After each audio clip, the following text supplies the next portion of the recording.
Okay, in this is Professor Jimenez, and today we're gonna see the instruction set for the microsequencer AM29CPL154 from Advanced Micro Devices. The instruction set is formed by 28 of instructions or micro instructions, where these symbols are used to describe the operation. Let me amplify that a little bit. So these symbols are other instruction for a black dot. Circle dot is instruction being described. Registered in part is a empty circle. P is equal to test pass. F test fail. X, Y are arbitrary values in the counter register or stack. Okay, so let's start with the first instruction, which is the most basic instruction, and that is go to PL. And that instruction is equivalent to the instruction jump in other microsequencers. Go to PL means go to the pipeline register label, or go to a field. And so the field in the pipeline register is a label where the microsequencer will jump. The jump can be conditional or unconditional. So if you just write the instruction as go to PL, let me mark it here. Let me amplify this a little bit. Okay, that's better. So if we just write the instruction as go to PL and the data here, the label, and the micro will jump to that label. Let's say that label, that data is 40. So you are on location 3D and the instruction is conditional and fails, continues with 31. If the condition is true, like this condition, when you're testing your test inputs such as T0 through T7, if the condition is true and pass the test, then it'll jump to that location, in which in this case that data is for 40, label number 40. So the counter, the program counter, will receive that data from the memory, and it'll jump directly to that location. Okay, so what happens inside the processor is right here. If the condition is true, then the data in the PL field will be transferred to the program counter. That way it jumps. Else the program counter +1 will continue with the instructions, okay, if the condition didn't pass. And that allows you to make the instruction conditional. And I was saying that if you want to have it in conditional, you just write the instruction go to PL and data. Okay, so there are two forms to write the instruction. If you just write it as a go to PL, that's unconditional. You write it as if cont, if condition is true, that's conditional. Okay, and right here in the condition you can place a Boolean equation. Okay, so you can write different combinations. Okay, now for the next instruction, which is go to TM, put it right here. Go to TM. This instruction is indicating that you can jump to the product of the field test multiplied or with a mask called M. So we can see this here in this description. If the condition is true, then the product of test of all your inputs T0 through T7 with and multiplication or and product, which is a Boolean product, and you multiply the inputs and this mask, so you are masking the test inputs, then depending on the result of this product, the counter will jump to that location. Otherwise, the following instruction from pointed by the program counter will be transferred to the program counter. So the good thing of this mask that it is right there, this mask, the letter M is for a mask in which you can write in binary code. The good thing is that you can mask inputs that you don't want, that you don't need. And that way you can define where you jump, or you can use all of them, okay, the 8 bits. So in this flow chart or flow diagram, you are in instruction number 3. If the instruction fails, the product TM will be I mean, if the instruction fails, the program counter will continue with instruction 31. If the instruction pass, which is letter P, and that is, if that condition is true, then the product TN, if it generates location 10 in binary, of course, right here is in decimal, it'll jump to location 10. If the TM product is 20, it'll jump to that location.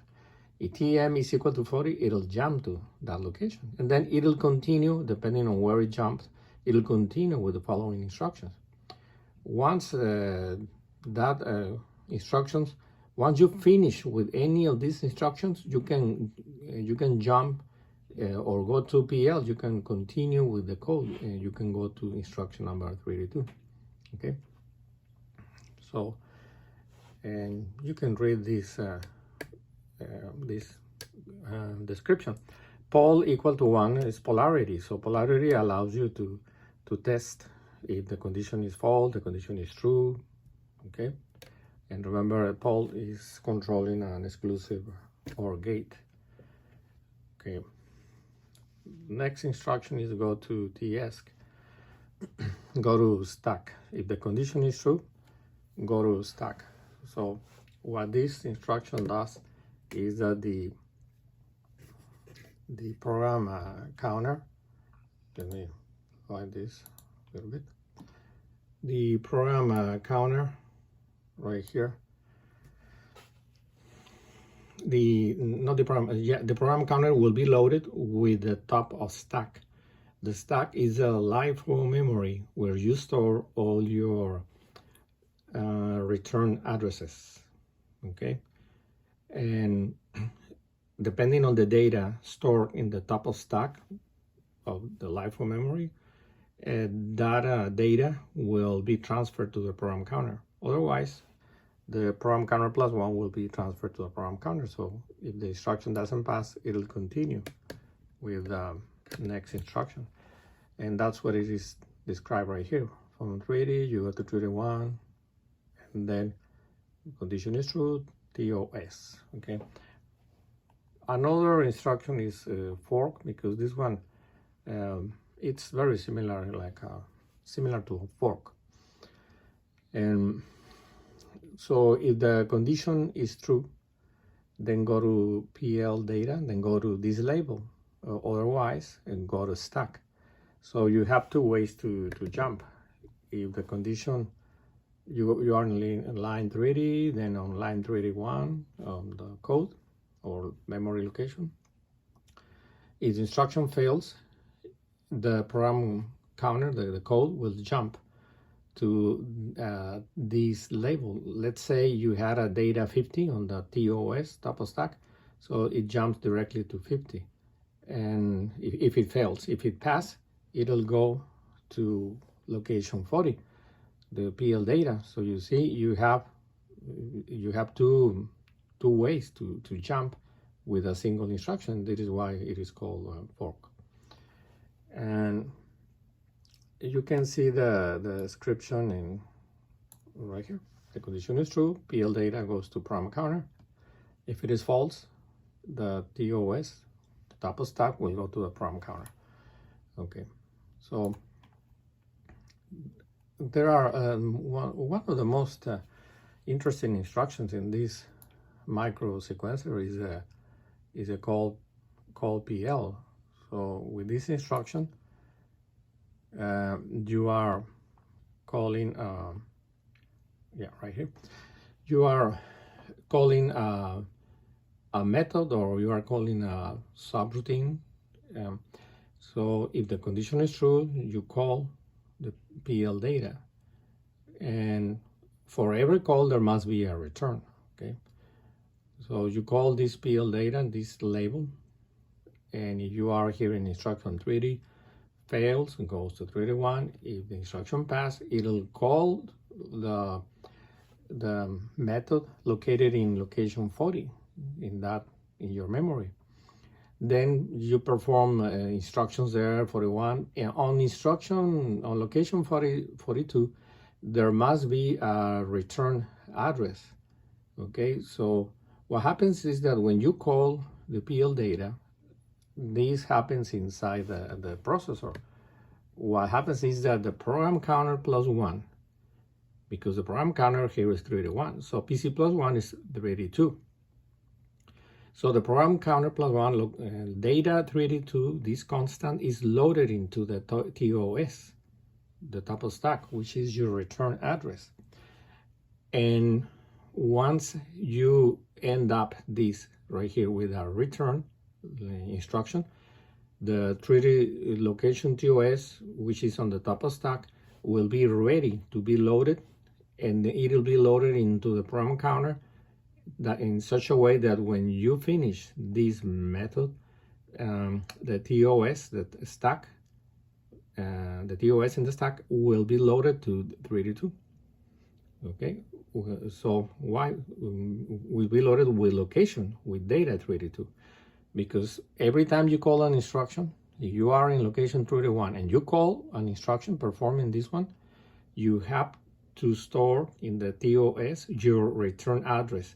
Otherwise, the microsequencer will never know where to return.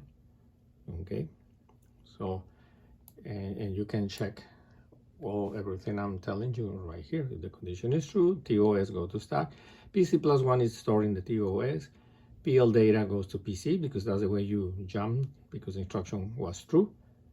Okay, if the instruction is not true, you continue with the following location 32.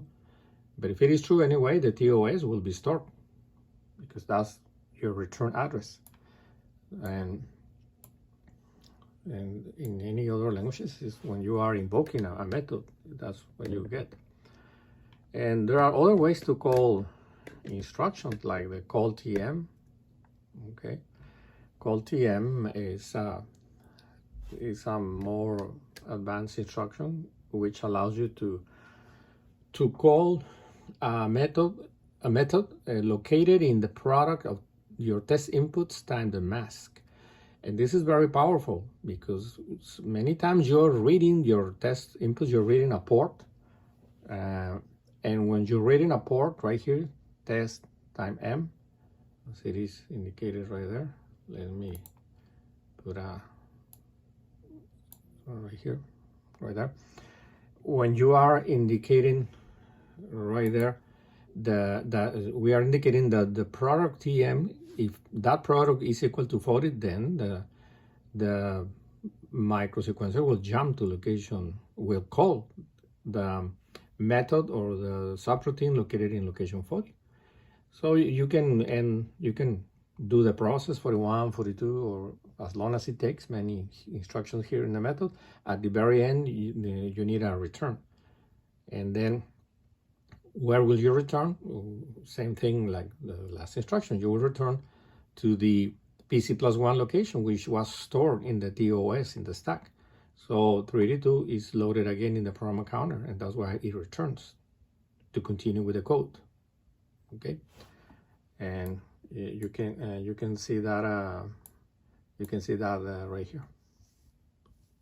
Okay, so what I'm showing you is, what I want you to learn is how to understand these instructions, because you will be doing your homework by describing, selecting 6 instructions from this code, and you will describe them with your own words I know that the description is here, but I want you to describe what is happening with these flow charts. So look at this. I was telling you about the return instruction, so it is here.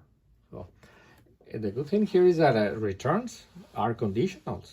In many languages, returns are not conditional, but right here it is conditional. So if the condition is true, then return from subroutine. So, but if it is false, you might decide not to return. So, or you can only make it not a conditional by just writing the 3 letters word by just entering the instruction red. That means return, and that's unconditional. So what happens here is, if the condition is true, then the TOS goes to PC stack. So the top of stack goes to the program counter. So that way you return, and the stack pushes the previous data from the memory to the TOS. Okay. And when I say previous data, it's the data that was in the second location of the memory. It pops, it goes to the TOS. Okay. That way you can have many return addresses, and you can perform nested calls and of course nested returns. And otherwise else the PC plus 1 goes to PC. So here in this schematic, in this flow chart, we are in instruction 30, then 31. If the condition is true, then return. So well, right here they call an instruction, call like the previous instruction, call TM or call PL. Okay, right here. Oh, let me put it a little here, right there. Yeah. So you might be returning from a call PL or call TM. So when you are returning, you might be here. So if you are in location 30, then 31, and you call PL, so you are in 40, 41 failed, so you cannot return. Then you go 42 and then pass. Okay, then meaning that the condition pass is true. And so take the stack, push, pop the stack to the TOS, the data, and from the TOS you have to take it directly to the program counter. That way you will return, because the TOS is 32, so you will return to 32. But notice that now it is false pass, so it is conditional. Okay. There are other instructions like the red PL. These instructions, this one is very advanced because this one has what we call parallel processing. Parallel processing means that the microsequencer will perform 2 micro instructions in one single clock cycle or microcycle. So if the condition is true, then return, and at the same time load the program, load the PL, the pipeline memory with this data. Okay, so you are loading a constant into the PL field and you are returning, so you are performing 2 instructions at the same time. This is called parallel processing. So if you are in location 30, then 31, and you jump to location and you call an instruction which is located in location 50, then you are on 51, fail, the condition fails, the return fails, then 52, then the condition passes here, it didn't fail, it passes, the condition is true, so the stack goes to the TOS, the top of stack, and that way 32 goes right here. That way you jump from location 53 to location 32.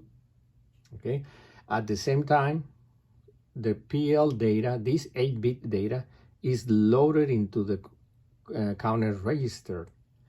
And why is that good? Because you will be performing loops in the next instruction, and you don't need to load the CREG with the instruction load PL.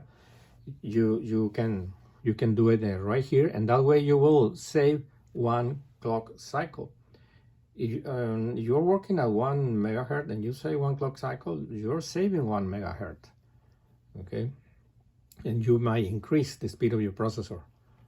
You can increase it another megahertz. The description of everything that I explained is right here, okay? So I think I have explained enough instructions, but I was looking to find let me see here, the load PL. Okay, you see, this is a single instruction that was performed as a parallel processing in the previous instruction. But right here, you can just delete the if then else, and you just say, okay, load the program counter. Right there, load the program counter with this data, and that way it'll be unconditional. But if you want to make it conditional, you write the whole sentence.